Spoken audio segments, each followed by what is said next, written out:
कुछ फिल्म्स आपको अपनी कहानी से प्यार करवा देती है और कुछ अपने कैरेक्टर्स से। लेकिन क्या हो जब किसी फिल्म की कहानी के साथ साथ आप उसके कैरेक्टर्स से भी उतना ही कनेक्ट कर जाओ। ये फिल्म उनमें से ही एक है, 20th सेंचुरी गर्ल।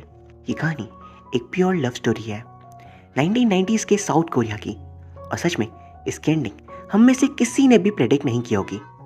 कहानी की शुरुआत होती है एक स्नोफॉल वाली सुबह से। हमें शॉप के सामने एक अंकल साफ सफाई करते दिखाए जाते हैं, एंड तभी एक डिलीवरी मैन उन्हें खत ला कर देता है जो अब्रॉड से आया था उनकी बेटी बोरा के लिए। इसके ठीक दूसरी तरफ हमें स्टूडियो में एड्स के लिए वॉइस ओवर करती हुई लड़की बोरा दिखाई जाती है। बोरा की आवाज़ बहुत अच्छी थी एंड लोगों को ये बहुत पसंद भी थी। काम खत्म करने के बाद वो अपने फादर से फ़ोन पे बात करती है, जब वो कहते हैं अभी मुझे किसी जोसेफ नाम के बंदे का खत मिला है, कहीं तुम सोल में किसी फॉरेनर से तो नहीं मिली ना, एंड अब तुम दोनों डेट कर रहे हो। वो कहती नहीं डैड, ऐसा कुछ भी नहीं है। जिस पे वो कहते हैं तो इसमें एडल्ट फिल्म क्यों है, बताना ज़रा। वो कहती है आप ही ना। एंड इसके बाद वो उनकी भेजी हुई पिक्चर को देखती है जहाँ पर एक ऐसी फिल्म की सीडी थी जो आज से सालों पहले मिलना बंद हो चुकी थी। इसे देख उसके बिना चमक वाले चेहरे पे अचानक एक चमक सी आ जाती है एंड खुशी का तो मानो ठिकाना ही नहीं रहता। यहाँ से कहानी चली जाती है फ्लैशबैक में साल 1999 एंड हमें दिखाया जाता है दो बेस्ट फ्रेंड्स को, बोरा और युन। ये दोनों पक्के वाले दोस्त थे। बोरा युन के कमरे में आकर उसे कहती है तुम्हें न्यूयॉर्क जाना था ना अपनी हार्ट सर्जरी के लिए, तो तुम अब तक यहाँ पर क्या करी हो। यौन कहती है हार्ट सर्जरी ये क्या होता है, मेरा तो दिल मेरे पास ही नहीं है, वो तो कोई ले गया। हम देखते हैं यौन के पेरेंट्स की एक गारमेंट शॉप थी जहाँ एक लड़का कपड़ों के लिए साइज़ देने आया था, लेकिन यौन के पेरेंट्स वहाँ पर नहीं थे एंड वो खुद साइज़ लेने जाती है पर खुद को चोट लगा लेती है। एंड तभी वो लड़का अचानक सामने आकर उसकी मदद करता है। यही नहीं, वो उससे स्कूल में भी टकरा गया था। वो इतना प्यारा था कि यौन का दिल जोरों से धड़कने लगता है एज इफ वो मरने वाली हो। बोरा उसे कहती है अगर इलाज नहीं करवाया तो सच में मर जाओगी। लेकिन यहाँ पर बेस्ट फ्रेंड की लव लाइफ का भी सवाल था, इसलिए बोरा एक तरकीब लगाती है। वो दो मेल आईडीज बनाती है, एक अपनी और एक यौन की। वो पूछती है, यौन पूछती है इससे क्या होगा। बोरा कहती है न्यूयॉर्क में एक भी दिन तुम्हें ऐसा नहीं लगेगा कि तुम स्कूल मिस कर रही हो। मैं इस लड़के की हर एक पल की डिटेल्स तुम्हें भेजूंगी और तुम्हें लगेगा ऐसे तुम स्कूल में ही मौजूद हो और उसे देख रही हो। यौन ये सुन खुश हो जाती है एंड बोरा का कहना था अपनी सर्जरी अच्छे से करवा कर आना। अब उसके जाने के बाद हम देखते हैं वो मेल सेंड करती है, अमेरिका के बारे में बताती है कि यहाँ तो अलग ही दुनिया चल रही है, लंबी लंबी बिल्डिंग्स एंड यहाँ सारे लड़के फिल्म स्टार्स की तरह दिखते हैं। इस वक्त तक स्कूल भी शुरू हो चुका था। बोरा किसी के भी उठाने से पहले खुद ही उठकर ब्रेकफास्ट के बिना स्कूल निकल जाती है। उसकी दोस्त ने उसे बताया था कि कैसे वो उस लड़के से मिल सकती है। भागते हुए वो बस में एंटर करती है एंड बस बच्चों से भरा हुआ था, लेकिन एक बंदा उसे अपनी सीट दे देता है एंड हम और बोरा दोनों ही देखते हैं उस बंदे का नाम था यौन, यानी ये वही लड़का है जिसकी बात यौन करी थी। अब अगली सीन हम देखते हैं 20th सेंचुरी का लास्ट ईयर था, साल 1999 एंड बच्चों के स्कूल लाइफ का भी। एंड ये साल उनके लिए बहुत ही ज़्यादा प्रीशियस था। लेकिन टीचर इन आखिरी सालों को एंजॉय करने देने के बजाय लड़के और लड़कियों को अलग अलग क्लासेस में भेज देते हैं। एंड सारी लड़कियां वहाँ पर उदास थी कि ऑल गर्ल्स स्कूल से कोएड में आकर भी क्या फ़ायदा, कोई तो है ही नहीं। लेकिन अब भी एक रास्ता था, रीसेस ब्रेक, जहाँ दोनों ही वापस मिल सकेंगे। एंड बोरा वहाँ पर खास तौर पर ह्यून पर नज़र रखती है। उसकी दोस्त ने मेल पे मेंशन किया था हर एक चीज़ के लिए, लाइक उसकी हाइट कितनी है, तो बोरा ह्यून को विंडो के पास से देखती है एंड उसके जाने के बाद मीटर टेप से हाइट मेजर कर लेती है। एंड बंदा बहुत ही लंबा था। इसके बाद वो उसके शू साइज से लेकर उसकी ड्रिंक प्रेफरेंस, उसकी स्पोर्ट्स क्वालिटीज़, उसके घर के एड्रेस तक का पता कर लेती है। ये स्कूल स्टूडेंट है, डिटेक्टिव क्यों नहीं घोषित कर देते। इसके बाद वो यौन को सारी जानकारी भेज देती है, जिसपे यौन पूछती है कोई रास्ता है जिससे उसके करीब जा सके। बोरा कहती है एक है, यौन का बेस्ट फ्रेंड वुन हो, ये हमेशा उसके साथ रहता है एंड अगर यौन के करीब जाना है तो इससे दोस्ती करनी होगी एंड कुछ ऐसे क्लब ज्वाइन करने होंगे जिसमें यौन भी हो। लेकिन यौन कौन से क्लब में जाएगा ये तो पता ही नहीं। बोरा इसके बाद क्लास से देखती है कि ह्यून को खेलते वक्त चोट लग गई थी, ये दे वो खुद भी बहाना बनाकर डॉक्टर्स रूम में आ जाती है, जहाँ पीछे वाले बेड से वो उन्हें बात करते हुए सुन रही थी। ह्यून और वुनो दोनों ब्रॉडकास्टिंग क्लब ज्वाइन कर रहे थे एंड यहाँ पर उन्हीं लोगों को सिलेक्ट किया जाता है जिनकी आवाज़ एंथुसियास्टिक हो। बोरा वहाँ बेड के नीचे से छिपी हुई मन ही मन सोचती है जोशीली आवाज़ मुझसे बेहतर किसी होगी। अब जोश दिखाने वो थोड़े स्टंट्स परफॉर्म करती है एंड वो यहाँ पर अपनी सारी स्किल्स दिखाती है क्योंकि वो ताइक्वांडो स्पेशलिस्ट थी। अब क्लब में जगह लिमिटेड थी तो ह्यून अपना नाम बोरा की काबिलियत देकर वापस ले लेता है एंड बोरा क्लब में आ तो जाती है, लेकिन किस्मत देखो जिसके लिए आई है वही यहाँ पर नहीं था, पर उसका बेस्ट फ्रेंड वुनो वो यहाँ पर ज़रूर था। अब इसके बाद एक दिन वो स्कूल टेलीफोन बूथ पे उन्हें नंबर डायल करते हुए देख लेती है एंड वही उनका आधा नंबर उसे मिल गया था। तो वो अपने घर के पास वाले फ़ोन बूथ में आकर टेलीफोन डायरी से एक एक कर सारे नंबर्स जिनके पहले 5 डिजिट्स ह्यून से सेम थे एक एक कर डायल करती है, इस उम्मीद में कि किसी न किसी में ह्यून फ़ोन को पिकअप करेगा ही। लेकिन एक भी नंबर में ह्यून फ़ोन पिकअप नहीं करता। निराश होकर आखिरी बचे नंबर पे बिना किसी एक्सपेक्टेशंस के वो बस डायल कर देती है एंड कहती है क्या ह्यून से बात हो सकती है। हर बार की तरह इस बार भी शायद वो नहीं होगा एंड उसे कोई उम्मीद भी नहीं थी। लेकिन तभी सामने से आवाज़ आती है, आप हो कौन? एंड बोरा की खुशी 7वें आसमान में पहुंच गई थी। वो कहती है हम एक सर्वे करें मिस्टर ह्यून, आपका फेवरेट सॉन्ग क्या है? वो गाने का नाम बताता है, जिसके बाद वो कहती है मिस्टर ह्यून इस बीप के बाद अपना पेजर नंबर बता दीजिए प्लीज़, ताकि हम आपको दोबारा कॉन्टैक्ट कर सके पर्सनली। सामने से वुनो कहता है बोरा ये तुम हो ना? एंड हम समझ पाते हैं ह्यून बनकर वुनो बात कर रहा था। एंड बोरा तुरंत एम्बैरेस होकर घर भाग आती है एंड अगले दिन वुनो आकर उसे क्लब में टीज कर रहा था। बोरा कहती है तुम कैसे बनते हो, अपने दोस्त की फ़ोन को उठाते हो एंड वो बनने की कोशिश क्यों की तुमने? वो कहता है मैंने कभी नहीं कहा कि मेरा नाम ह्यून है, वो तो तुम्हें अपने बारे में बताने लगी। इसके बाद उनके बीच वहाँ एक डील होती है कि वो ह्यून का पेजर नंबर उसे ला कर देगा अगर बोरा उसे एक एडल्ट फिल्म ला कर दे, क्योंकि उसकी फिल्म सीडी की शॉप थी।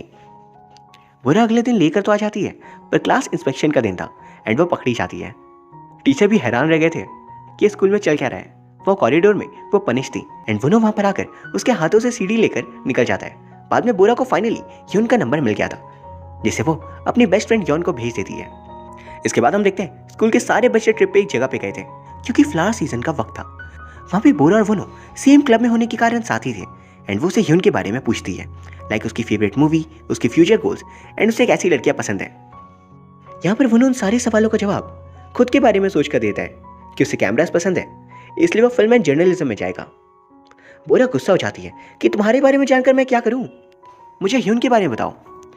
जिस पे वुनो कहता है ये कैमरा देख रही हो, इसे यूज करके देखो। एंड वहाँ वो दोनों थोड़े करीब आते हैं पर बोरा उससे दूर हो जाती है। वहीं फिर सभी लोग पास में एक गेम पार्लर में गए हुए थे, जिसके बाद वुनो और ह्यून की लड़ाई लोकल गैंगस्टर से हो गई थी एंड दोनों वहाँ बुरी तरह पीटने वाले थे। लेकिन अचानक बोरा भागते हुए आकर एक फ्लाइंग किक मार ह्यून को बचा लेती है एंड फिर वो तीनों हाथों में हाथ डाल भागकर दूसरी तरफ आ जाते हैं जहाँ गुंडे नहीं आ सकते थे। एंड वह बोरा की इतनी फियरलेस एटीट्यूड को देख ह्यून उसके प्यार में पड़ गया था।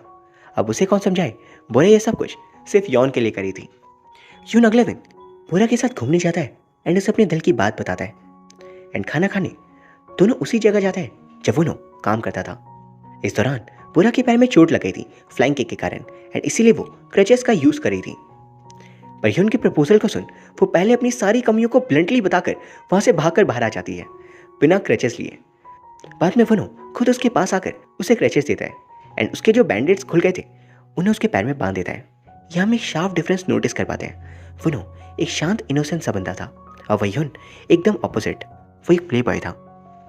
वुनो वहां पर बोरा से कहता है अगली बार लड़ने के लिए हाथों का इस्तेमाल करना।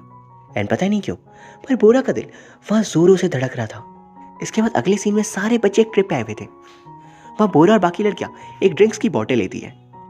टीचर रात को पहरे पे निकले हुए थे पर उनसे छिपकर सभी बहुत ड्रिंक्स करती हैं। लेकिन बची हुई बॉटल्स ऊपर की फ्लोर से लड़के चुरा लेते हैं और पूरा नशे की हालत में उनसे ड्रिंक्स वापस लेने जाती है, क्योंकि आखिरकार पैसे तो उन्होंने दिए थे। बट वो गलत कमरे में नॉक करी थी। सामने वुनो था और टीचर के आने की आवाज़ सुन वो उसे डॉर्म में ले आता है। जब बोरा नशे की हालत में अपनी सारी फीलिंग्स कन्फेस कर देती है, वुनो भी उसे पसंद करता था एंड उनके बीच पहली बार वहां पर एक प्यारा सा किस होता है। जिसके बाद बोरा की अगली सुबह आंखें खुलती है एंड सामने टीचर खड़े थे एंड वो कहते हैं रात भर यही सोई थी क्या?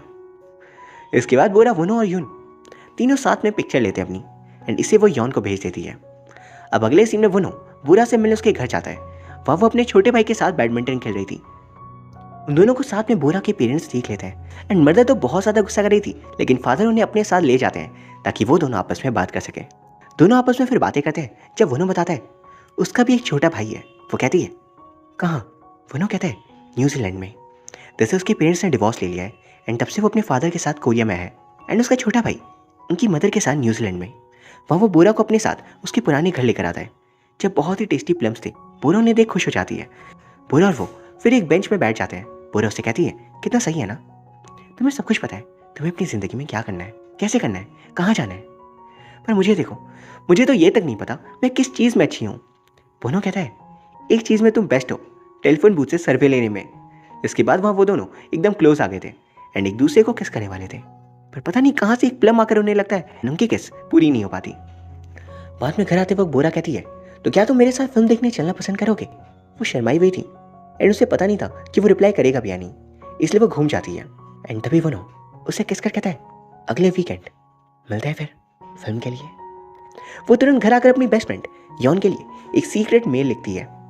यॉन, याद है तुमने कहा था जब आपको पहला प्यार होता है तब आपका दिल जोरों से धड़कता है, रातों की नींद उड़ जाती है, खाने से स्वाद मिट जाता है, गाने सुनते हुए अचानक आंखें नम हो जाती है। लेकिन मेरे साथ ऐसा कुछ भी नहीं हो रहा। मुझे रात को नींद बहुत अच्छी आती है, खाने में मीठा स्वाद बढ़ चुका है एंड म्यूजिक सुनते वक्त आंखें नम होने की जगह जोश आ जाता है। लेकिन एक चीज़ जो एग्जैक्ट सेम है जैसी तुमने बताई थी, उसे याद कर मेरा भी दिल उतनी ही तेजी से धड़कता है यॉन।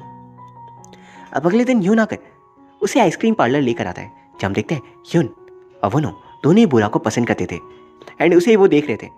वो वहाँ पर काम करता था एंड तभी अंदर कोई एंटर करता है।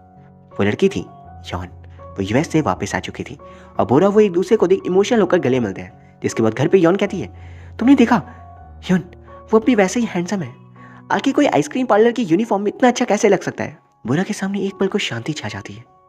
वो पूछती है, आइसक्रीम पार्लर की यूनिफॉर्म में यून था? यॉन कहती है, हाँ बिल्कुल, तुम किस पर नजर करती?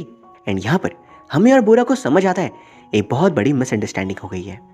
यॉन जिसे यून समझकर प्यार करती है वो दरअसल वनो है एंड असलियत में तो यून कोई और ही है जिसे वो जानती तक नहीं। एंड तभी हमें फ्लैशबैक सीन दिखाया जाता है कि एक्चुअली में यून ने वनो को अपनी ब्लेजर पहले दिन पहनने के लिए दिया था, क्योंकि वो यहाँ पर नया नया आया था और इसीलिए यॉन ने वनो के ब्लेजर पे यून का नाम देख उसे यून समझ लिया। अब अपनी बेस्ट फ्रेंड की एक्साइटमेंट देख पूरे एक बहुत बड़ा सैक्रिफाइस देती है। वो वनो से मिलना बंद कर देती है, ना ही उसके कॉल्स का रिप्लाई करती है और ना ही उसकी बातों का, वो उसे सीधा इग्नोर कर देती है। जब फाइनली वो उसे कन्फ्रंट करता है तो वो कहती है, हम जो इतने वक्त से करे थे वो प्यार नहीं था, मैं तुमसे प्यार नहीं करती, तो प्लीज़ इसे भूल जाते हैं जो कुछ भी हुआ। एंड वनो के लिए ये बहुत ही ज़्यादा हार्ट ब्रेकिंग था, वो बिल्कुल टूट जाता है एंड बारिश में अकेला भीगता हुआ वो घर आता है। वही बोरा के लिए भी ये उतना ही दर्द देने वाला था, लेकिन वो अपनी अभी ठीक हुई दोस्त का दिल तोड़ना भी नहीं चाहती। वहीं फिर हमें इसके बाद वनो के पर्सपेक्टिव से शुरुआत से लेकर सारे सीन्स दिखाए जाते हैं। वो दरअसल बोरा को तब से पसंद करता है जब से वो इस शहर में आया था। इस शहर में आती सबसे पहले दिन वो एक फिल्म को लेने शॉप पे गया था। जब बोरा अपने ही फादर के शॉप से फिल्म लेकर भाग रही थी, वहां पर उसके नीचे देख वनो को बहुत अच्छा लगता है। बाद में कई बार वो उसे दूर से देखता है। शुरुआत में बस भी उसी ने ही रोकी थी। एंड हम ये भी देखते हैं कि जब भी बोरा जबरदस्ती ह्यून के करीब जाती तो वनो को बहुत बुरा लगता, क्योंकि वो उसे दिल से पसंद करता था। इवन बेड के नीचे जब वो छुप करती तब भी वो ने उसे देखा था। और फाइनली जब दोनों एक हुए भी तो अचानक बोरा ने उसे मना कर दिया। अब अगले सीन में बताते हैं कि कुछ ही महीने बचे हैं 21st सेंचुरी स्टार्ट होने में, यानी कि साल 2000। और इसीलिए टीचर कहते हैं सभी एक खत लिखो अपने फ्यूचर सेल्फ के लिए एंड एक वीडियो भी रिकॉर्ड करना कि तुम खुद को कैसा बनता देखना चाहते हो। इसके बाद वो लोग घूमने जाते हैं एक डबल डेट के लिए। बस यहाँ पर हमें ये नहीं पता कि कौन कपल है और कौन नहीं। यॉन वहाँ पर बोरा से रिक्वेस्ट करती है कि वो उससे और वनो को साथ में टाइम स्पेंड करने में मदद करे। अब तक यॉन को वनो का असली नाम पता चल गया था, लेकिन ये बात नहीं कि बोरा और वो एक दूसरे को पसंद करते हैं। वो लोग सारी राइड्स वहाँ पर करते हैं, लेकिन रोलर कोस्टर नहीं, क्योंकि यॉन को हार्ट की दिक्कत थी। पर वहाँ पर वो बोरा से जिद करती है जाने की एंड पूरा यून को लेकर जबरदस्ती चली जाती है ताकि वनो और यॉन आपस में बैठकर बातें कर सके। यॉन वनो से कहती है, मैं तुमसे कुछ कहना चाहती हूँ, पर अचानक वो उसे रोक कर कहता है, बुरा मत मानना, लेकिन मैं भी रोलर कोस्टर में जाना चाहता हूँ। एंड वो वहाँ जाकर यून को बाहर भेज देता है। यॉन से पूछती है, तुम बाहर क्यों आ गए? वो कहता है उसे बोरा से कुछ ज़रूरी बात करनी है, लेकिन पता नहीं क्यों उसे बात रोलर कोस्टर पे करनी है, जबकि उसे तो ऊंचाई से बहुत डर लगता है। यॉन कहती है, जब उसे ऊंचाई से डर लगता है तो वो ऊपर गया ही क्यों? यॉन कहता है, तुम्हें नहीं पता, वो दोनों एक दूसरे से बहुत प्यार करते हैं। एंड ये बात यॉन को एक सडन शॉक की तरह लगती है, क्योंकि अभी उसके अकॉर्डिंग उसके दोस्त ने उसे एक बहुत बड़ा सच छुपाया और उसे धोखा दिया। वही रोलर कोस्टर में वो बहुत घबराया हुआ था। बोरा ये देख समझ नहीं पाती कि तुम यहाँ पर आए क्यों, लेकिन तभी अचानक वो बोरा का हाथ पकड़ उसे चिल्लाकर कहता है, आई लाइक यू बोरा। और अचानक राइड शुरू हो जाती है। एक खतरनाक राइड के बाद वो दोनों नीचे आते हैं एंड एक दूसरे से बात करते हैं। जब वो कहता है, मैं न्यूजीलैंड वापस जा रहा हूँ एंड वापस जाने से पहले मैं जस्ट तुम्हें थैंक यू कहना चाहता हूँ, हर उस चीज़ के लिए जो तुमने मेरे लिए किया। बोरा अपने दिल पर पत्थर रखकर कोई भी रिप्लाई नहीं देती। वो चाहकर भी एक भी कदम पर्सुएशन के लिए आगे नहीं बढ़ाती, क्योंकि वो यॉन को अपसेट करना नहीं चाहती थी। घर लौटते वक्त यौन बोरा से कहती है, क्या ऐसी कोई बात है जो तुमने मुझे नहीं बताया? बोरा कहती है, मतलब? यौन तभी कहती है, बोरा तुमने मेरे साथ ऐसा क्यों किया? ये बात मुझसे क्यों छुपाई? तो वनो को पसंद करती हो? क्या तुम्हें सच में लगा कि मेरे लिए एक लड़का हमारी दोस्ती से बढ़कर होगा? तुम मेरी बेस्ट फ्रेंड हो, मैं हमारी दोस्ती के लिए ऐसे कितने लड़कों को छोड़ दूं, लेकिन मुझे एक दोस्त चाहिए, ना कि बेस्ट फ्रेंड के नाम पर एक नर्स जो बस मेरी देखभाल करे। तुमने बहुत गलत किया। एंड वो नाराज होकर चली जाती है। एंड यहाँ हम देख पाते हैं बोरा ने तो अच्छा सोचकर सब कुछ किया था, पर यौन को खुद में बुरा लग रहा था, क्योंकि कहीं ना कहीं यौन की वजह से ही उसकी दोस्त अपने प्यार से अलग हो रही है। एंड इसी गिल्ट की वजह से उन दोनों की दोस्ती भी खराब हो जाती है। दोनों रास्ते में बहुत रोते हैं। एंड घर आकर यौन सीक्रेट मेल में जो कुछ भी बोरा ने लिखा था सब कुछ पढ़ लेती है। वहां पे बोरा ने अपनी सारी फीलिंग्स को साफ साफ लिखा था वनो के लिए। एंड ये पढ़ यौन को रियलाइज होता है कि उसके दोस्त का दिल कितना बड़ा है। वो अपनी गिल्ट से बाहर दूसरे पर्सपेक्टिव से सोचती है। जहाँ पर जो काम बोरा ने दोस्ती के लिए किया वो कोई आम बात नहीं थी। यौन अगले दिन जाकर वनो से मिलती है एंड कहती है, मैं तुम्हें पसंद करती हूँ। इससे पहले वनो कुछ कह पाता, वो कहती है, देखो मैं तुमसे लव एक्सपेक्ट नहीं करती, बल्कि मैं तो यहाँ जो कुछ हुआ वो सच बताना चाहती हूँ। मेरी दोस्त बोरा वो पागल है, इतनी पागल कि वो बचपन से मेरे लिए सब कुछ सैक्रिफाइस करते आई है। उसे पिज्जा बहुत पसंद है, वो एक बार में कितने सारे खा सकती है, लेकिन क्योंकि मैं नहीं खा सकती उसने भी पिज्जा खाना बंद कर दिया। वो दूसरी टीम की फैन थी, लेकिन मेरे लिए वो एक दूसरे टीम की फैन बन गई। वो इतने सालों से मेरे लिए इतना कुछ करते आ रही है कि उसे खुद भी नहीं पता कि वो खुद में क्या चाहती है। वो बस मेरे लिए आज तक सब कुछ करते आई है। प्लीज उससे दूर मत होना, उसने जो किया मेरे लिए किया। वो तुम्हें ही पसंद करती है वनो। वनो ये सुन तुरंत उसके घर निकल जाता है, क्योंकि कल न्यूजीलैंड के लिए वो निकलने से पहले उसे कुछ देना चाहता था। लेकिन घर के बाहर जो रोड थी वह वनो के छोटे भाई का एक्सीडेंट हो जाता है। वो लोग सभी हॉस्पिटल आते हैं। रात भर बोरा वहीं रुकती है। एंड दूसरी तरफ वनो पूरी रात बोरा का इंतजार करता है। उसे कई सारे कॉल्स करता है वो टेलीफोन बूथ से, लेकिन वो पिकअप नहीं कर पाती। अब अगले दिन वो रेलवे स्टेशन पे था सोल के लिए निकलने, जहाँ से उसकी फ्लाइट है। एंड वही बोरा स्कूल जाती है तो अचानक उसके सामने यौन बेहोश होकर गिर गई थी। बोरा सब कुछ भुलाकर उसे अपनी बैग पे उठा तेज नीचे की ओर भागती है। अचानक यौन होश में आकर कहती है, बोरा तुम सच में ऐसी ही हो ना? तुम इतनी अच्छी क्यों हो? अब प्लीज मेरे सिवा दूसरों की भी चिंता कर लो, खासकर खुद की। वनो स्टेशन पे है, कल रात से ही वो तुमसे मिलना चाहता है, प्लीज उससे मिल लो और उसे जाने से रोक लो। पर यौन बाइक लेकर खड़ा था एंड वो उसे स्टेशन पहुंचाता है। इस पूरे फिल्म में इसका बस यही रोल था। इस पूरे फिल्म में यौन ने बस यही काम का रोल किया है। बोरा स्टेशन पहुंच वनो की तरफ अपनी नजर दौड़ाती है एंड फाइनली वो दोनों मिल जाते हैं। वो रोते हुए कहती है, वनो तुमने मेरे लिए क्या कुछ नहीं किया, लेकिन मैं बस अपनी फीलिंग्स छिपाती रही, हर वक्त तुम्हें दर्द दिया। एंड हमारे बीच की बॉन्डिंग को मैंने कुछ ही पल में भुलाने की बात कहती, ऐसे मैं परवाह ही नहीं करती, लेकिन ऐसा बिल्कुल नहीं है। प्लीज मुझे माफ कर दो, आई लाइक यू वनो। अचानक वहां पर ट्रेन आ जाती है एंड इस आवाज में वो उसकी ये लाइन नहीं सुन पाता और कहता है, दोबारा कहना प्लीज। एंड इस बार वो चिल्ला कर कहती है, वनो आई रियली लाइक यू। वनो कहता है, मैं भी।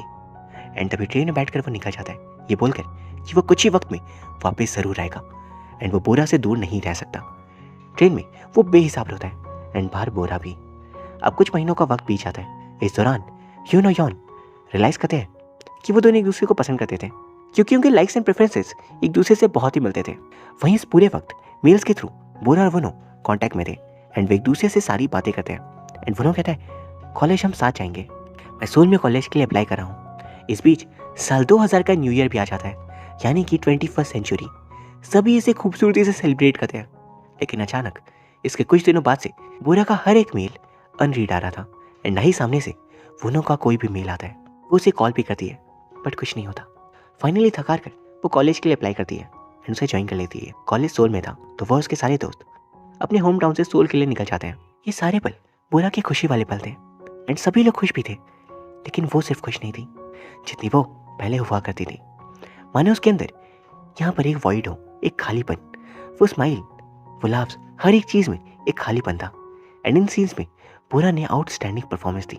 हम बस उसके चेहरे को ही देखकर वो सारा दर्द फील कर सकते थे। कॉलेज के बाद वो ब्लाइंड डेट के लिए जाती है। जॉन ने जबरदस्ती उसे भेजा था। वहाँ जो बंदा आता है उसका नाम भी वनो था। एंड ये सुन पूरा रो पड़ती है। आसपास सभी लोग उसे देखने लगते हैं, पर वो फूट फूट कर बस रोई जा रही थी। वो बंदा भी घबरा जाता है कि आखिर इसे हुआ क्या। वहाँ पर बोरा बाहर निकल कर गुस्से में फोन बूथ पहुंचती है एंड वनो को कॉल करती है, लेकिन दोबारा कॉल नहीं लगता। बोरा को मनी मन बहुत गुस्सा आ रहा था। वो सोच रही थी आखिर क्या हो गया जो वो इतना ज्यादा बिजी हो गया। या फिर उसे कोई और लड़की मिल गई। वो चिल्ला कर कहती है, मैं अब तुम्हारा और इंतजार नहीं करूंगी। तुम्हें पता भी है कैसा लगता है हर पल किसी के इंतजार में रहना। बस इसी सोच के साथ एक दिन वो वापस आएगा, एक दिन वो जरूर आएगा एंड हम साथ रहेंगे। लेकिन वो नहीं आता। इससे बेहतर है कि मैं सोच लूं कि तुम मर चुके हो, एटलीस्ट मुझे दर्द तो कम पहुंचेगा। फोनो, तुमने बिल्कुल भी अच्छा नहीं किया। एंड फोन वहीं छोड़कर वो चली जाती है। इसके बाद सालों बीत जाते हैं एंड हम आ जाते हैं प्रेजेंट में। हमें पता चलता है बोरा ने कॉलेज पास आउट करने के बाद एड्स में वॉइस देने लगी। वो आज उसके फादर ने उसे बुलाया था तो वो सोल से अपने होम टाउन आ जाती है जहाँ उसका पुराना घर भी था। वहाँ पर वो उसी लेटर को देखती है जिसे जोसेफ ने भेजा था। एंड दरअसल वो एडल्ट फिल्म एक्चुअली वही फिल्म थी जिसे सालों पहले वनो के लिए वो स्कूल में लेकर गई थी। यानी हो ना हो ये वनो ने ही भेजा था। वो तुरंत दिए गए एड्रेस पे जाती है जहाँ पर आज एक एग्जीबिशन था। एक्चुअली ये एग्जीबिशन किसी इंसान की याद में रखा गया था। वहाँ लिखा था द इटर्नल स्प्रिंग, साल 1983 से साल 2001 तक, रिमेम्बरिंग वनो।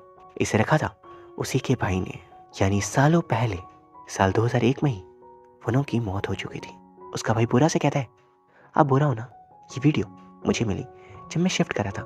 पता है मैं आपसे नफरत करता था क्योंकि मेरा भाई आपके लिए मुझे छोड़कर स्कूल जा रहे थे। वो मुझसे बहुत प्यार करते थे, लेकिन आपसे इस दुनिया में सबसे ज़्यादा। मुझे अचानक 15 साल बाद उनकी ये चीज़ें मिली। मैंने कभी नहीं सोचा था इनमें ये सब कुछ होगा एंड इसीलिए मुझे लगा ये वीडियो मुझे आपको देनी है। ये मेरे भाई की आखिरी वो चीज़ जो वो आपको शायद देना चाहते थे। मुझे माफ़ कर दीजिए अगर सालों बाद ये बताकर मैंने आपको दुखी किया हो। मुझे बस लगा आप डिज़र्व करते हो सच जानना। आप उसकी ज़िंदगी में बहुत ज़्यादा खास थे एंड मैं बहुत ज़्यादा थैंकफुल हूँ कि आज उसके इस खास दिन आप मौजूद हो। वनो की आपके साथ बिताए पल उसकी ज़िंदगी के बेस्ट लम्हे थे। बोरा कहती है, वनो, उसे मैं कभी नहीं भूल सकती। वहाँ पर उसकी आंखें नम थी एंड वो उसे थैंक यू कहकर चली जाती है। घर आकर सबसे पहले वो फादर से मिलती है एंड वहाँ पर फादर सारी पुरानी सीडीज हटा रहे थे क्योंकि आज के वक्त में कोई इनसे फिल्म नहीं देखता। वहाँ को सीडीज वो नहीं हटाते तो बोरा पूछती है, इनका क्या? जिस पे फादर कहते हैं, ये मैं और तुम्हारी मदर साथ में देखा करते थे, तुम्हारी याद के लिए मैं इन्हें नहीं फेंकना चाहता। इस पे बोरा कहती है, काश दुनिया के सारे लोग आपकी तरह होते। इसके बाद बोरा शांति से बैठकर उस वीडियो को प्ले करती है एंड ये वीडियो सच में इमोशनल था क्योंकि ये शख्स रियल में नहीं है। वो वीडियो उसकी आखिरी फुटेज है इस दुनिया में। वहाँ हम देखते हैं स्कूल की सारी फुटेजेस को जो उन्होंने सबकी रिकॉर्ड की थी।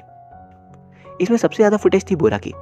कुछ सीन्स उसके चेहरे पे स्माइल आते थे, कुछ उसे हंसाते हैं एंड आखिर के कुछ उसे रुला देते हैं। खासकर न्यूजीलैंड वाली सीन जहाँ पर उसका भाई वनो को जाने से रोक रहा था एंड वो कहता है, बोरा को भूल जाइए ना। इस पे वनो कहता है, वो तुमसे बड़ी है, उन्हें नूना कहकर बुलाओ। इसके बाद वो कहता है, चलो न्यू ईयर आ चुका है तो कैमरा पे नूना को विश करो। वो इंग्लिश में कहता है, हैप्पी न्यू ईयर। इस पे वनो कहता है, कोरियन में भी कर दो एंड स्माइल करते हुए वो चला जाता है।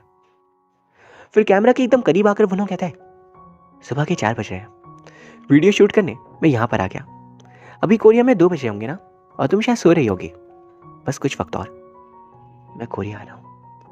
21st सेंचुरी हम दोनों साथ में बिताएंगे एंड ये पल हम दोनों के लिए ही यादगार रहेगा।